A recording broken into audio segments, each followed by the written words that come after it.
হরে কৃষ্ণা। নমস্কার দর্শক বন্ধু, আজকে আরো একটি নতুন ভিডিও আপনাদের জন্য। আর আজকের ভিডিওয় আমরা আলোচনা করব মাসিক রাশিফল জুলাই 2024 কেমন যাবে। আজকে আমরা যে জন্ম রাশি নিয়ে আলোচনা করব তা হচ্ছে মকর রাশি বা ক্যাপ্রিকন সাইন। মকর রাশি বা ক্যাপ্রিকন সাইনের জাতক বা জাতিকা যদি আপনি হয়ে থাকেন, তাহলে 2024 সালের জুলাই মাস আপনাদের জীবনে কি বার্তা দিতে চলেছে, কি পাবেন কি হারাবেন, আপনাদের কর্মজীবন, অর্থজীবন, প্রেম জীবন, স্বাস্থ্য জীবন, বৈবাহিক জীবন এবং পারিবারিক জীবন নিয়ে বিস্তারিত আলোচনা আজকের ভিডিওয় থাকবে।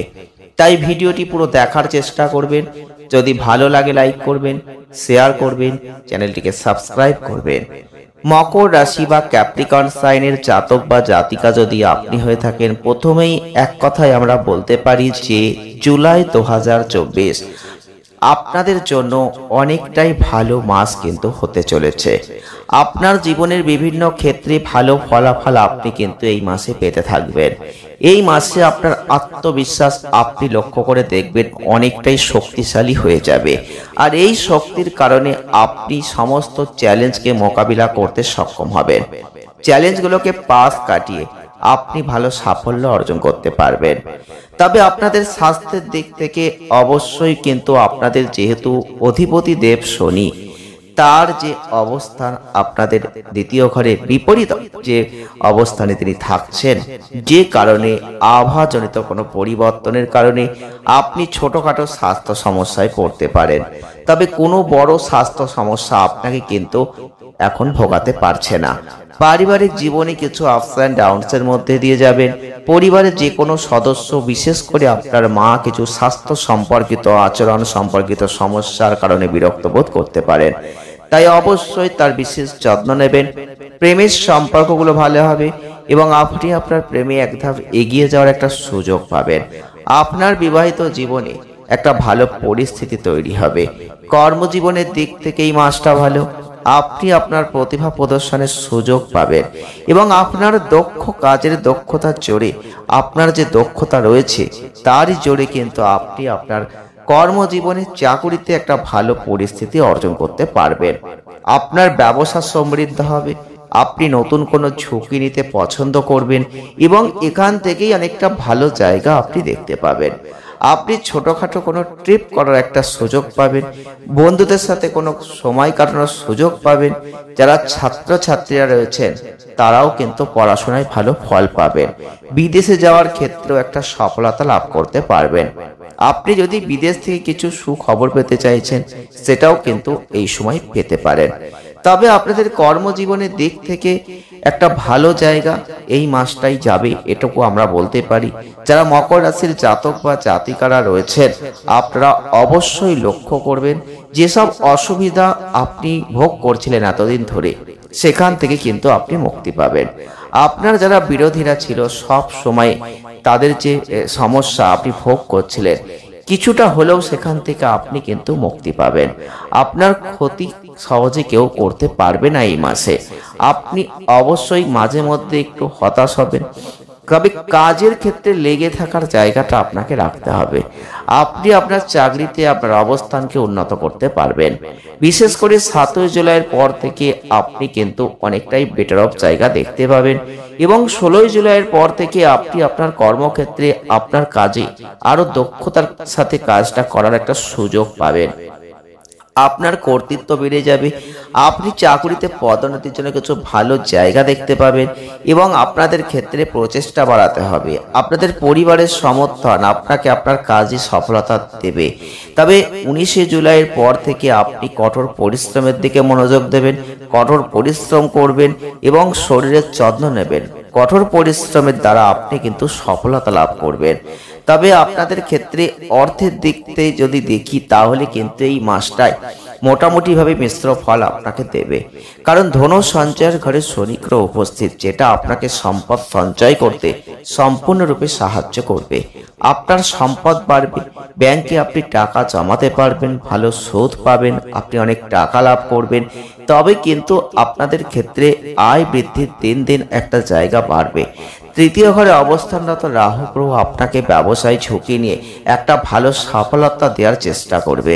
এছাড়াও চতুর্থ ঘরে বসে থাকা মঙ্গল গ্রহ সম্পত্তি থেকে কিছুটা সুবিধা দেবে, সম্পত্তি থেকে লাভ দেবে, যার অর্থ আপনি কোনো নতুন সম্পত্তি চাইলে কিনতে পারেন। তবে আপনাদের ক্ষেত্রে গ্রহগত যে অবস্থান এবং মঙ্গল গ্রহের যে দৃষ্টি আর্থিক লাভের একটা জায়গা তৈরি করে দেবে, এটা আমরা বলতে পারি। তবে আপনাদের ক্ষেত্রে রবি ও শুক্র গ্রহের যে অবস্থান থাকছে, কিছু খরচ হতে পারে। মাসের দ্বিতীয়ার্ধে রবি শুক্রের যে সপ্তম ঘরে প্রবেশ, আপনাদের ক্ষেত্রে অবশ্যই খরচগুলো কিছুটা নিয়ন্ত্রণ আপনি করতে পারবেন। তবে আপনাকে কিন্তু গোপন ব্যয়ের জন্য পরিস্থিতি তৈরি করে দেবে, সেই দিকটা আপনাকে লক্ষ্য রাখতে হবে। তবে আপনার আর্থিক অবস্থান ভালো এবং ভালো জায়গা আপনি দেখতে পাবেন। যদি আপনি শেয়ার মার্কেটে বিনিয়োগ করেছেন, তাহলে কিছু অর্থ উপার্জন এই মাসের দ্বিতীয়ার্ধে কিন্তু আপনি করতে চাইলে করতে পারবেন। তবে স্বাস্থ্যের দিক থেকে মাসটা ভালো যাবে এবং শনি গ্রহের যে অবস্থান, আপনার স্বাস্থ্য সুবিধা থাকবে। তৃতীয় ঘরে রাহু আপনাকে উদ্যমী করে দেবে। এছাড়াও কিন্তু ষষ্ঠ ঘরে আপনাদের উপস্থিত গ্রহ রবি আপনাকে রোগের বিরুদ্ধে লড়াই করার একটা দক্ষতা দেবে। তবে ষষ্ঠ ঘরে শুক্রের উপস্থিতি কিছু ছোটখাটো সমস্যা কিন্তু নিয়ে আসবে। এরপরে কিন্তু আপনাদের ক্ষেত্রে অবশ্যই বুধ গ্রহের যে অবস্থান তৈরি হবে, তাতে কিন্তু আপনাকে সমস্যাগুলো সম্পর্কে সতর্কতা অবলম্বন করতে হবে। আবহাওয়াজনিত কোনো পরিবর্তন আপনার স্বাস্থ্যের উপর কিন্তু প্রভাব ফেলবে, তাই এইখান থেকে বেরিয়ে আসার চেষ্টা আপনাকেই করতে হবে। কোনো বড় স্বাস্থ্য সমস্যা হওয়ার সম্ভাবনা থাকছে না, শুধু ডেইলি রুটিনটা মেনে চলার চেষ্টা করবেন। নিজের মধ্যে শক্তি সতেজতা অবশ্যই পাবেন। তবে আপনি যদি প্রেমের মধ্যে ঢুকে গেছেন, প্রেম করছেন, তাহলে এই মাসটা এমনভাবে চলবে আপনার ভালোবাসা কিন্তু বেড়ে যাবে। বৃহস্পতি গ্রহের অবস্থান পঞ্চম ঘরের উপর আপনার ভালোবাসাকে রক্ষা করবেন। তিনি আপনাকে আপনার ভালোবাসার প্রতি দায়িত্বশীল করে দেবেন। তিনি আপনার প্রেমের সত্যবাদীরা তৈরি করে দেবেন, সততা নিয়ে আসবেন, বিশুদ্ধতা বাড়াতে চেষ্টা করবেন। আপনার মনে একটা আবেগ জন্ম নেবে, আর যেখানে আপনি যাকে ভালোবাসেন তখন সেখানে দেখবেন সেই আদর্শ এবং আপনাকে তাদের সম্পর্কে চিন্তা করতে তৈরি করে দেবে। শুধু তাদের যত্ন নিতে হবে। এটাই কিন্তু আপনার সম্পর্ককে একটা পরিণত জায়গায় নিয়ে যাবে। তবে আপনাদের ক্ষেত্রে কিছু অহংকার বোধ কিন্তু আসতে পারে, তাই সেই দিকটা লক্ষ্য রাখবেন। এই অহংকার থেকেই কিন্তু দুজনের মধ্যে কোনো দ্বন্দ্ব সৃষ্টি হতে পারে, তাই অবশ্যই সেই দিকটা নিজেকে নিয়ন্ত্রণ করার চেষ্টা আপনি যদি করেন, সম্পর্কটা যথেষ্ট ভালো হতে চলেছে। তবে আপনার বিয়ে হওয়ার সম্ভাবনা রয়েছে। যারা চাইছেন বিবাহ করতে, তারা কিন্তু এই মাসে বিবাহ করতে পারেন। ভালো যোগাযোগ, দক্ষতা এগুলো কিন্তু সম্পর্কের জন্য যথেষ্ট ভালো হতে চলেছে। তবে তর্ক বিতর্ক আসতে পারে সম্পর্কের ক্ষেত্রে, যতটা পারবেন এড়িয়ে চলার চেষ্টা করবেন। অবশ্যই 19শে জুলাইয়ের পর থেকে আপনাদের মধ্যে একটা রোমান্টিকতা বেড়ে যাবে। ধীরে ধীরে এইসব সমস্যা থেকে আপনি বেরিয়ে আসতে পারবেন। আপনি আপনার প্রেম, স্নেহ, আত্মীয়তার অনুভূতি দিয়ে আপনাদের দুজনের মধ্যে একসাথে জীবনটাকে উপভোগ করার একটা জায়গা আপনি কিন্তু তৈরি করতে পারবেন। তবে পারিবারিক বিষয়ে মাসটা মোটামুটি ভাবে যাচ্ছে। আপনাদের ক্ষেত্রে অবশ্যই শনি গ্রহের যে বিপরীত অবস্থান এবং দ্বিতীয় ঘরের ওপর পরিবারের মধ্যে ঐক্যতা কিন্তু থাকবে। আপনি এমন কিছু কথা বলবেন যেটা সবে স্পষ্ট এবং সত্য, তবে সেগুলো কিন্তু অপরের কাছে তিক্ত হয়ে যেতে পারে। তাই সেই কটু কথা অনেকে হয়তো শুনতে পছন্দ করবে না। এই কথাগুলো হয়তো সত্যি, তবুও কিন্তু পারিবারিক জীবনে পারিবারিক পরিবেশকে নষ্ট করে দিতে পারে। তাই সেই দিক থেকে একটু সতর্ক থাকার চেষ্টা করবেন। কথাবার্তা বলার সময় সেই দিকে একটু লক্ষ্য রাখবেন। বিপরীতমুখী শনির দৃষ্টি চতুর্থ ঘরের ওপর থাকবে, যেখানে তার নিচের রাশির মঙ্গল উপস্থিত। আর এই কারণেই কিন্তু আপনার মায়ের স্বাস্থ্যের পরিবর্তন হতে পারে। তার স্বাস্থ্যটা একটু খারাপ হতে পারে, তার আচরণটা একটু বিরক্তিকর হতে পারে, তাই সেদিকটা একটু খেয়াল রাখবেন। বিশেষ করে জমি সংক্রান্ত কোনো বিষয়ে আপনি সাফল্য এই মাসে পেতে চলেছেন। আপনি নিজের বাড়ি তৈরি করতে চাইলে এই সময় করতে পারেন। আপনি আপনার পুরনো বাড়িটি হয়তো সংস্কার করার কথা ভাবছিলেন, তার জন্য কিন্তু এই সময়টা যথেষ্ট ভালো হতে চলেছে। আপনার পিতার সমর্থন আপনার সাথে সব সময় থাকবে। তবে তৃতীয় ঘরে রাহুর উপস্থিতি ভাই বোনদের সাথে স্নেহ বজায় থাকবে। ভাই বোনরা কিন্তু যথেষ্ট আপনাকে সহযোগিতা করবে। তারা যেটা চাইবে আপনিও সেটা চাইবেন, এই খুশির জায়গাটা দেখতে পাবেন। ভাই বোন এবং একসাথে মিলেমিশে থাকার যে স্নেহ বজায়, এটা আপনি দেখতে পাবেন। তো বন্ধুদের জন্য ভালো ভারসাম্য রাখছে। পারিবারিক জীবনে একটু উত্থান পতনের মধ্যে দিয়ে ভালোবাসাকে বজায় রাখতে পারবেন। পারিবারিক জীবন যথেষ্ট মসৃণতার সাথেই চলবে, এটা আমরা বলতেই পারি। তবে প্রতিকার স্বরূপ আপনারা কিছু কাজ অবশ্যই করতে পারেন। ভগবান বিষ্ণুজির আপনারা পূজা করুন। এছাড়াও তার সাথে দেবী লক্ষ্মীর যদি পূজা করতে পারেন, তাহলে অর্থনৈতিক ক্ষেত্রে যথেষ্ট সমৃদ্ধি আপনি দেখতে পাবেন। যদি পারেন তো একটু উন্নত মানের শ্রীযন্ত্র বাড়িতে প্রতিষ্ঠা করে নিয়মিত পূজা করুন। আপনার পকেটে যদি পারেন তো একটা হলুদ রঙের রুমাল রাখতে পারেন।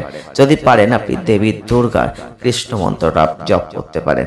তো যদি পারেন এগুলোর মধ্যে যে কোনো একটি প্রতিকার আপনারা মনে ভক্তি ও বিশ্বাস নিয়ে করতে পারেন, অবশ্যই ভালো ফল আপনি কিন্তু লাভ করবেন। ভিডিওটি এ পর্যন্তই। ভালো লেগে থাকলে লাইক করবেন, শেয়ার করবেন, চ্যানেলটিকে সাবস্ক্রাইব করবেন। সকলে ভালো থাকুন, সুস্থ থাকুন। দেখা হচ্ছে নেক্সট ভিডিও। ধন্যবাদ।